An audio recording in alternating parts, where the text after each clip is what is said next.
घर के मुखिया में होने चाहिए। ये 7 गुण चाणक्य कहते हैं। राज्य की बर्बादी राजा से होती है और घर की बर्बादी उसके मुखिया से। दोस्तों, घर ईंट पत्थर से नहीं बनता। घर बनता है नीति, अनुशासन और सही नेतृत्व से। जिस घर का मुखिया सिर्फ कमाने वाला है लेकिन समझदार नहीं, वह घर नहीं, संघर्ष का अखाड़ा बन जाता है।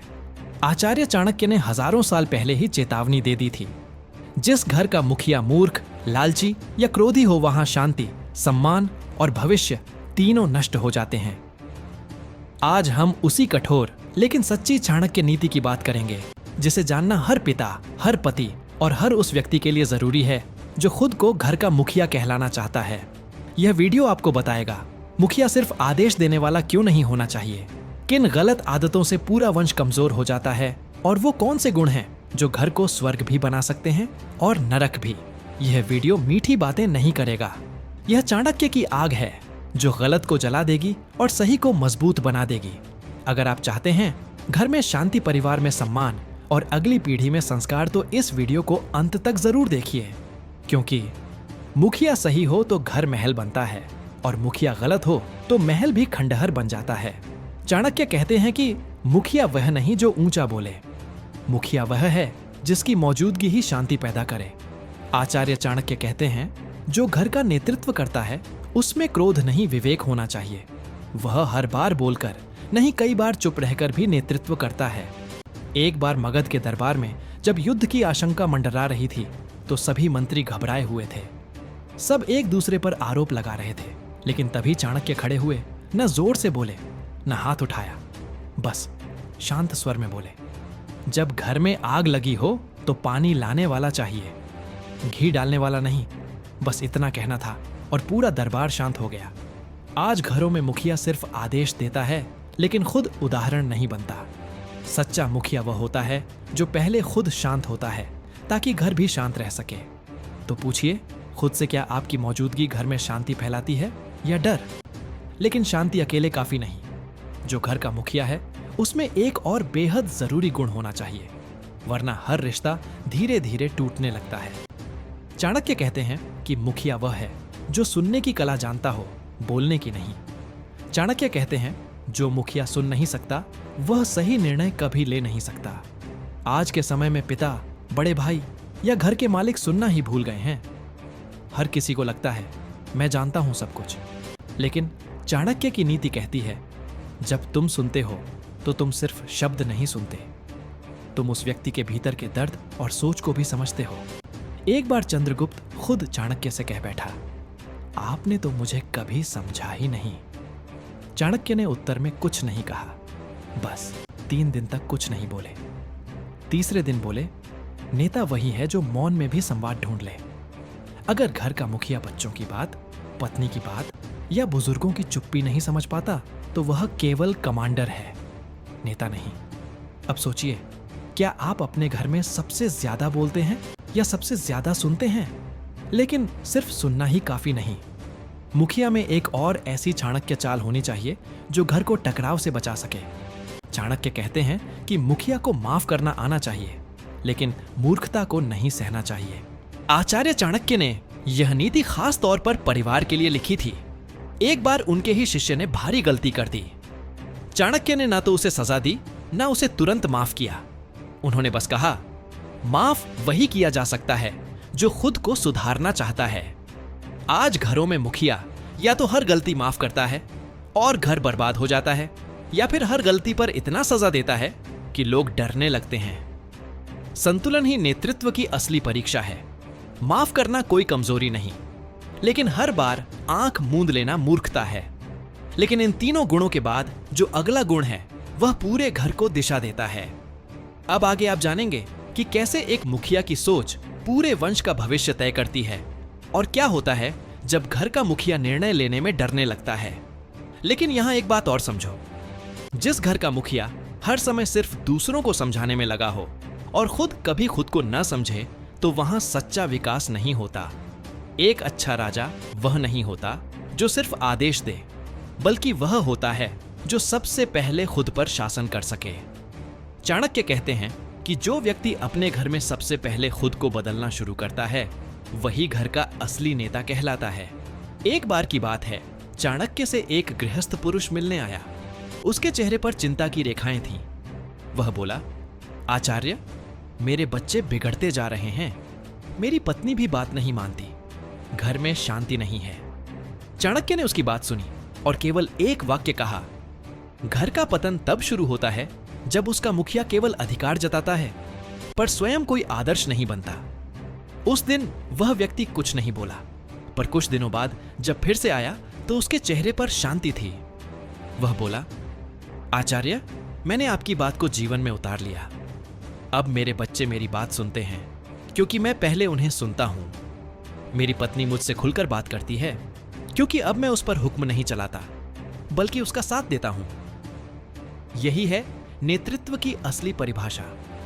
नेता वह नहीं जो डराए, नेता वह जो दिशा दिखाए, और घर का नेतृत्व शक्ति से नहीं प्रेम से चलता है। चाणक्य कहते हैं कि जो मुखिया क्रोध में भी धैर्य न खोए वही परिवार को टूटने से बचाता है। एक मुखिया को कभी क्रोध के तूफान में अपनी नाव नहीं डुबोनी चाहिए। उसकी चुप्पी भी बोलनी चाहिए, लेकिन सच्चाई में, और उसकी आवाज भी उगनी चाहिए। लेकिन मर्यादा में कई बार घर के सदस्य कुछ ऐसा कर जाते हैं जो दिल को दुखा देता है। पर अगर उसी समय मुखिया भी अपना धैर्य छोड़ दे तो वह आग में घी डालने जैसा होता है। सच्चा नेता वह है जो आग बुझाए, न कि उसमें हाथ झोंक दे। अब आप सोच रहे होंगे, क्या इतना कुछ एक इंसान कर सकता है? तो याद रखो, हर इंसान में एक चाणक्य छिपा होता है। बस वह तभी जागता है जब वह दूसरों से पहले खुद से सवाल पूछता है। अब आगे आपको पता चलने वाला है घर का ऐसा कौन सा गुण है जो अगर मुखिया में ना हो तो घर खोखला हो जाता है, बाहर से सुंदर और भीतर से वीरान। अगर आपने अभी तक सब्सक्राइब नहीं किया तो जरूर करें, क्योंकि अगली नीति आपकी सोच को हिला देगी। लेकिन ध्यान रखना, घर केवल ईंट पत्थर से नहीं बनता। उसे चलाने वाले लोगों की नियत और नीति ही उसका असली स्वरूप तय करती है। अब बात करते हैं उस छठे गुण की जो एक सच्चे घर के मुखिया में जरूर होना चाहिए। चाणक्य कहते हैं कि मुखिया ऐसा हो जो भावनाओं से नहीं, विवेक से फैसले ले। भावुक होना कोई बुराई नहीं, लेकिन अगर मुखिया हर फैसला आंसुओं से और रिश्तों की भावुकता से करेगा तो घर डूबेगा। आचार्य चाणक्य कहते हैं, जहां निर्णय करने की घड़ी आए वहां आंखों में पानी नहीं, मस्तिष्क में अग्नि होनी चाहिए। परिवार में सबके सुख दुख को समझना चाहिए, लेकिन उससे परे जाकर देखना चाहिए कि कौन सा निर्णय पूरे परिवार को भविष्य में सुरक्षित और सशक्त बनाएगा। एक मुखिया को कभी कभी वह भी करना होता है जो अभी सबको अच्छा ना लगे, लेकिन आने वाले कल में वही फैसला सबको बचा ले। जैसे एक पिता अपने बच्चे को खेलने से रोककर पढ़ाई करवाता है। उस वक्त बच्चा नाराज होता है, पर वही बच्चा एक दिन उसी सख्ती को सलाम करता है। चाणक्य कहते हैं कि मुखिया की सोच सीमित नहीं, दूरदर्शी होनी चाहिए। घर के मुखिया को आज से नहीं 10 साल आगे की सोचनी चाहिए। जैसे कोई राजा युद्ध से पहले पूरे राज्य के भविष्य की योजना बना लेता है, वैसे ही एक मुखिया को भी सोचना चाहिए कि आने वाले वर्षों में घर में कौन कौन सी जरूरतें आने वाली हैं। बच्चों की पढ़ाई, शादी, स्वास्थ्य, कमाई के स्रोत, और फिर उसी के अनुसार आज का फैसला लेना। दूरदर्शिता का मतलब है आज वह बीज बो देना जिसकी फसल आने वाले वर्षों में पूरे घर को सुरक्षा और सम्मान दे। चाणक्य कहते हैं, जो आज ही में जीता है वह जीवित तो है, लेकिन नेतृत्व नहीं कर सकता। अब यहां एक सवाल उठता है, क्या हर इंसान ऐसा दूरदर्शी बन सकता है? उत्तर है हां, अगर वह आंखें बंद करके नई अनुभव और ज्ञान से जीना शुरू कर दे। अपने से बड़े लोगों से सीखना, हर गलती से सबक लेना और हर निर्णय में पूरे परिवार की छाया को शामिल करना, यही तो दूरदर्शिता की जड़ है। और अब बात उस गुण की जो मुखिया को हर परिस्थिति में इग्ग बनाए रखता है। चाणक्य कहते हैं कि मुखिया कभी भी अपनी कमजोरी को घर पर जाहिर ना करें। एक मुखिया जब खुद टूट जाता है तो पूरा परिवार बिखर जाता है। उसका चेहरा ही घर की दीवार होता है। अगर वह हिल गया तो भरोसा गिर जाएगा। चाणक्य कहते हैं, राजा को अपनी थकान, भय और भ्रम कभी अपनी प्रजा को नहीं दिखाना चाहिए, नहीं तो शत्रु का काम आसान हो जाता है। उसी तरह घर का मुखिया चाहे अंदर से कितना भी टूटा हो, बाहर उसे मजबूत खड़ा रहना होगा।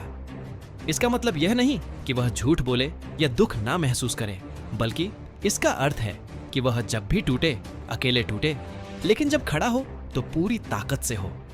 यही एक मुखिया की सबसे बड़ी परीक्षा होती है, खुद को थामे रखना ताकि सबको संभाल सके। और अब जब हम इन तक पहुंच चुके हैं, एक सवाल फिर से सामने आता है, क्या आज के इस दौर में इतनी जिम्मेदारी संभालना संभव है? क्या एक इंसान इतना धैर्य, विवेक और साहस रख सकता है? इसका उत्तर जानने से पहले जरा सोचिए, क्या आपका घर किसी बाहरी ताकत से बर्बाद होगा या आपके ही गलत फैसलों से? अब आगे आपको पता चलने वाला है कि एक मुखिया को न्यायप्रिय कैसे होना चाहिए और उसे अपने घर के हर सदस्य से कैसे पेश आना चाहिए। यह अगली नीति में आपको अंदर तक झकझोर देगी। लेकिन एक बात आज भी बहुत कम लोग समझते हैं कि घर सिर्फ दीवारों से नहीं बनता, वह बनता है उस व्यक्ति से जो इस घर की छाया बनकर सबको ढक ले। वह जो सबसे पहले जागता है और सबसे अंत में सोता है, वह जो सबके लिए त्याग करता है और सबसे कम बोलता है। ऐसे इंसान को ही कहते हैं मुखिया।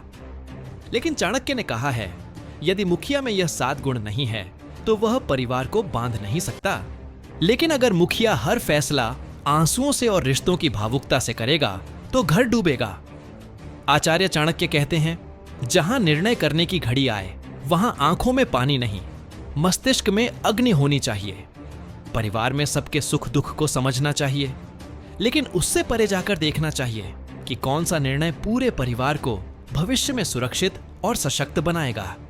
एक मुखिया को कभी कभी वह भी करना होता है जो अभी सबको अच्छा ना लगे, लेकिन आने वाले कल में वही फैसला सबको बचा ले। जैसे एक पिता अपने बच्चे को खेलने से रोककर पढ़ाई करवाता है। उस वक्त बच्चा नाराज होता है, पर वही बच्चा एक दिन उसी सख्ती को सलाम करता है। चाणक्य कहते हैं कि मुखिया की सोच सीमित नहीं, दूरदर्शी होनी चाहिए। घर के मुखिया को आज से नहीं 10 साल आगे की सोचनी चाहिए। जैसे कोई राजा युद्ध से पहले पूरे राज्य के भविष्य की योजना बना लेता है, वैसे ही एक मुखिया को भी सोचना चाहिए कि आने वाले वर्षों में घर में कौन कौन सी जरूरतें आने वाली हैं। बच्चों की पढ़ाई, शादी, स्वास्थ्य, कमाई के स्रोत, और फिर उसी के अनुसार आज का फैसला लेना। दूरदर्शिता का मतलब है आज वह बीज बो देना, जिसकी फसल आने वाले वर्षों में पूरे घर को सुरक्षा और सम्मान दे। चाणक्य कहते हैं, जो आज ही में जीता है वह जीवित तो है, लेकिन नेतृत्व नहीं कर सकता। अब यहां एक सवाल उठता है, क्या हर इंसान ऐसा दूरदर्शी बन सकता है?